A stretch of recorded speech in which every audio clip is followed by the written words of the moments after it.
خونی اپارٹمنٹ۔ شہر کے ایک سنسان کونے میں ایک پرانا اپارٹمنٹ کھڑا تھا۔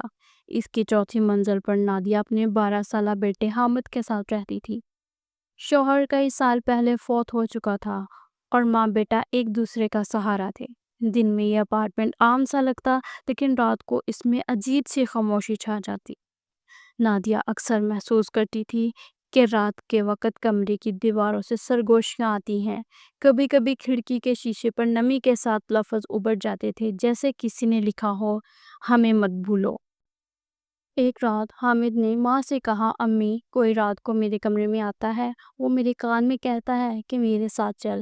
نادیہ نے ڈانٹ کر کہا، بیٹا، یہ سب وہم ہے، ڈراؤنے خواب ہیں۔ لیکن اندر سے اس کا دل کانپ اٹھا۔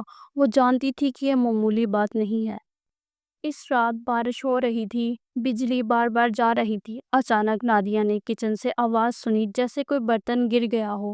وہ دوڑی تو دیکھا کہ فرش پر پانی کے قطرے بنے ہیں، جیسے کوئی بھیگ کر اندر آیا ہو، لیکن دروازہ بند تھا۔ اچانک اس نے کونے میں ایک سایہ دیکھا جو دیوار کے ساتھ کھڑا تھا۔ جیسے ہی اس نے روشنی ڈالی، سایہ غائب ہو گیا۔ اگلے دن نادیہ نے گھر کی صفائی کرتے ہوئے ایک پرانا آئینہ دریافت کیا جو اسٹور روم میں رکھا تھا۔ آئینہ عجیب سا تھا، جیسے اس کی سطح عام شیشے کے بجائے سیاہ دھند سے بنی ہو۔ حامد نے اس میں جھانکا اور کانپتے ہوئے کہا، امی، اس میں میرا عکس نہیں نظر آ رہا، کوئی دوسرا کھڑا ہے۔ نادیہ نے ڈر کر آئینے کو چادر سے ڈھانپ دیا۔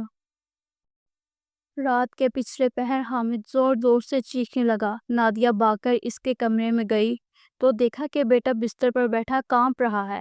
اس نے کہا، امی، دیوار کے اندر کوئی ہے، وہ کہہ رہا ہے کہ میں اس کا بیٹا ہوں۔ اس لمحے دیوار میں دراڑ پڑی اور اس میں سے خون ٹپکنے لگا۔ نادیہ نے بیٹے کو گلے لگایا اور دراڑ پر ہاتھ رکھا، لیکن اندر سے کسی نے اس کا ہاتھ مضبوطی سے پکڑ لیا۔ بڑی مشکل سے اس نے ہاتھ چھڑوایا۔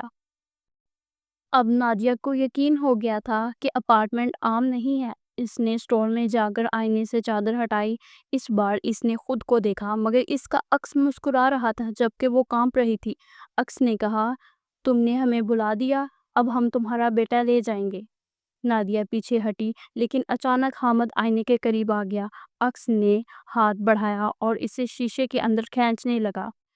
نادیہ نے چیخ کر بیٹے کا ہاتھ پکڑا۔ لمحوں کی کشمکش کے بعد حامد بچ تو گیا، لیکن اس کا چہرہ زرد پڑ گیا اور آنکھوں میں خوف جم گیا۔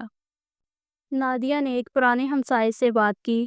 اس نے بتایا کہ یہ اپارٹمنٹ 20 سال پہلے جل گیا تھا۔ اس میں ایک عورت اور اس کا بیٹا بھی زندہ جل گئے تھے۔